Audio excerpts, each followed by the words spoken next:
Bonjour tout le monde, je vous propose de vous expliquer aujourd'hui le fonctionnement du monopole discriminant. Il s'agit d'une entreprise en situation de monopole qui va vendre un bien homogène, mais à des prix différents. Je peux vous donner comme exemple le cas de l'ONCF, l'Office national des chemins de fer, qui peut pratiquer des tarifs différents pour un même service rendu. On peut se retrouver assis dans un train à côté de personnes qui ont payé soit plus cher, soit moins cher que le prix que nous avons payé nous-mêmes. Les étudiants, les jeunes ont toujours un tarif préférentiel par rapport aux personnes qui sont en activité. Il s'agit d'une politique de discrimination par les prix. Pareil, dans certains salons de coiffure, on peut constater des fois qu'on propose des tarifs jeunes ou des tarifs étudiants parce que la disposition à payer des consommateurs étudiants, des consommateurs jeunes est plus faible que la disposition à payer des personnes qui sont en activité. Il s'agit d'une stratégie de discrimination par les prix. Alors l'idée derrière la discrimination par les prix est de couvrir l'intégralité de la demande potentielle d'un bien. Aucune frange de la population consommatrice du bien ne doit être exclue. Cette stratégie de discrimination par les prix ne correspond pas à des différences de coûts de production entre les consommateurs, mais aux caractéristiques particulières de la demande. En effet, la demande d'un bien quelconque n'est pas homogène et peut regrouper des consommateurs qui n'ont pas les mêmes fonctions d'utilité, qui n'ont pas les mêmes préférences et qui n'ont pas la même disposition à payer. Je peux vous expliquer ce que je suis en train de vous dire à travers un graphique dans lequel je vais représenter pour vous la courbe de demande d'un bien. Je vais considérer cette courbe de demande décroissante et linéaire. Sur l'axe des abscisses, je représente les quantités optimales consommées par le consommateur pour différents niveaux de prix qu'on va retrouver sur l'axe des ordonnées. La courbe de demande ici est décroissante et linéaire. Je peux également vous proposer une autre lecture de la fonction de demande en termes de disposition à payer cette fois-ci. Dans cet exemple, j'ai segmenté la demande en trois groupes de segments, le segment AB, le segment BC et le segment CD. Alors, pour le segment AB, il va regrouper l'ensemble des consommateurs qui sont disposés à acheter toutes les quantités qui sont inférieures à XB à un prix qui est supérieur à PB. Il s'agit de consommateurs qui ont une forte disposition à payer parce qu'ils peuvent acheter de petites quantités à un prix qui est plus élevé ou bien à des prix qui sont plus élevés.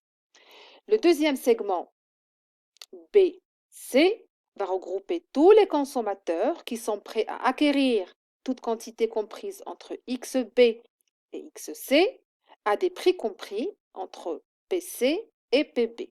La disposition à payer de cette deuxième catégorie de consommateurs est plus faible que celle des premiers consommateurs. Et enfin, le segment CD qui va regrouper tous les consommateurs qui vont acheter une quantité supérieure à XC à condition que le prix soit inférieur ou égal à PC. Il s'agit d'une catégorie de consommateurs ou bien d'un segment de consommateurs qui a la disposition à payer la plus faible relativement aux deux premiers segments AB et BC. Tout ceci pour vous dire que la politique de discrimination par les prix vise à couvrir l'intégralité de la demande. En effet, la demande d'un bien, comme ce que je vous ai montré sur le graphique, n'est pas homogène. Il y a certains consommateurs qui ont des dispositions à payer qui sont plus élevées que d'autres, comme c'est le cas ici pour le segment AB. La disposition à payer du segment AB est plus élevée que celle du segment BC et du segment CD. C'est la raison pour laquelle l'entreprise en position de monopole peut adopter cette stratégie de discrimination par les prix pour ne pas exclure des consommateurs qui ont des faibles dispositions à payer. Alors, je précise quand même que la discrimination par les prix est possible à condition qu'il n'y ait pas de spéculation, c'est-à-dire que les acheteurs qui payent le prix le plus faible ne puissent revendre le produit à d'autres à un prix plus élevé. Je vous propose trois types de discrimination par les prix: la discrimination au premier degré, la discrimination au deuxième degré et la discrimination au troisième degré. Je commence par le premier type de discrimination, qui est la discrimination au premier degré, appelée également la discrimination parfaite. Dans ce cadre-là, le monopole a la possibilité d'appliquer un prix différent pour chaque consommateur. Dans ce cas-là, le monopole doit avoir une parfaite connaissance des demandes individuelles et des préférences de chaque consommateur. Nous pouvons observer ces stratégies de tarification dans certaines professions libérales dont les tarifs ne sont pas soumis à une quelconque réglementation. À titre d'exemple, un infirmier qui a le monopole de la profession dans un petit village peut exiger des tarifs différents selon les catégories socioprofessionnelles de chaque patient. Ainsi, compte tenu des informations dont il dispose sur chaque patient, il peut appliquer le prix le plus élevé que ce consommateur est prêt à payer. D'accord? Maintenant, pour ce qui est de la discrimination au deuxième degré par autosélection. Cette discrimination au deuxième degré consiste à proposer des couples tarifaires prix-quantité. Les consommateurs vont s'autosélectionner et vont révéler par eux-mêmes leur véritable disposition à payer. Dans ce cadre-là, le monopole ne connaît pas la fonction de demande individuelle de chaque consommateur. Il n'a pas la possibilité de les identifier individuellement. Mais par contre, elle connaît les différences entre les catégories de consommateurs. Je peux vous donner un exemple très simple de discrimination de second degré. C'est le cas des entreprises de télécommunications qui proposent plusieurs packs ou plusieurs forfaits à des prix différents. Sans vouloir faire de la publicité à qui que ce soit, je prends le cas de Maroc Télécom qui propose plusieurs offres à des consommateurs différents. Par exemple, un pack de 16 heures de communication et de 16 gigas Internet à 190 dirhams. Un autre pack de 25 heures de communication et de 12 gigas Internet à 240 dirhams, etc. Donc ici, le monopole discriminant va pratiquer des prix différents, d'accord, ou bien des couples tarifaires différents par catégorie de consommateurs. Et enfin, la discrimination au troisième degré, qui est fondée sur un mécanisme de filtrage ou de screening des consommateurs selon des critères objectifs tels que l'âge, la catégorie socio-professionnelle, le sexe, etc. Les consommateurs vont être groupés en catégories homogènes en fonction de leur disposition à payer. Dans ce cas-là, comme ce fut le cas pour la discrimination au deuxième degré, l'entreprise ne connaît pas les fonctions de demande individuelle des consommateurs, mais elle connaît parfaitement les demandes totales des segments ou des groupes de consommateurs. Des exemples de discrimination au troisième degré sont très nombreux. Le plus souvent, il s'agit d'activités de services qui ne sont pas transférables d'un individu à un autre. Je peux citer l'exemple du transport ferroviaire qui propose pour un même service des tarifs différents selon l'âge du consommateur ou son statut socio-professionnel. Maintenant qu'on a compris les types de discrimination, je vais vous montrer comment se détermine l'équilibre du monopole discriminant dans le cas de la discrimination de troisième degré. Alors, je vais prendre le cas du monopole discriminant le plus simple. Je vais considérer un monopole qui vend un produit homogène à deux catégories de consommateurs différents.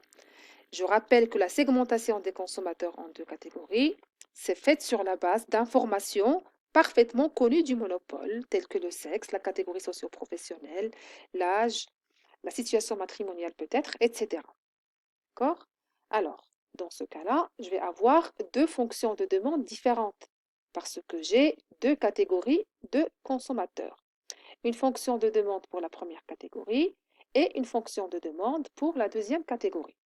Comme nous sommes dans une situation de monopole, nous allons inverser la fonction de demande pour avoir pour le premier groupe une fonction de demande inverse qui est aussi la recette moyenne P1 de X1 et une fonction de demande inverse pour le deuxième groupe P2 de X2. Chaque catégorie ou chaque groupe de consommateurs va avoir sa propre recette totale. La recette totale du premier groupe va être égale au prix payé par ces consommateurs fois la quantité qu'ils vont consommer. Et la recette totale du deuxième groupe de consommateurs va être égale au prix qu'ils vont payer P2 de X2 qu'on va multiplier par la quantité qu'ils vont consommer. Donc, la recette totale X1 de la première catégorie et de la deuxième catégorie va être égale à la somme des deux recettes totales dégagées dans chacun des segments des consommateurs. À partir de la recette totale ou des fonctions de recette totale des deux catégories, on peut calculer les recettes marginales.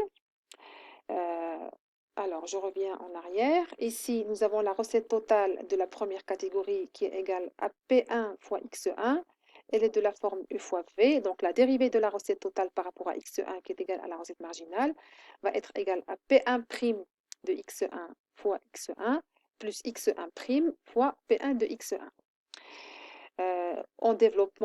En développant, pardon, on va trouver que la recette marginale va être égale à P1 de X1 facteur de 1 moins 1 sur l'élasticité prix de la demande du premier groupe. Et de la même manière, on va calculer la recette marginale du deuxième groupe. Pour plus de détails sur ce calcul, je vous renvoie à la capsule sur le monopole pur.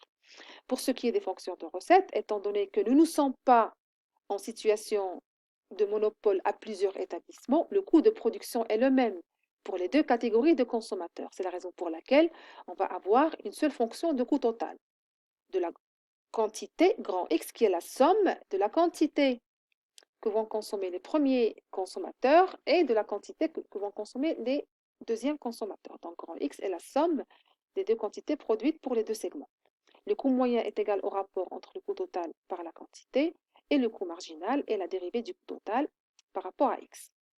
Comme n'importe quelle entreprise, l'objectif du monopole discriminant est de maximiser le profit. On va d'abord déterminer la quantité totale que va produire le monopole, abstraction faite des segments de consommateurs. Et par la suite, on va répartir cette quantité totale produite entre les deux segments pour déterminer la quantité optimale du premier segment et la quantité optimale du deuxième segment.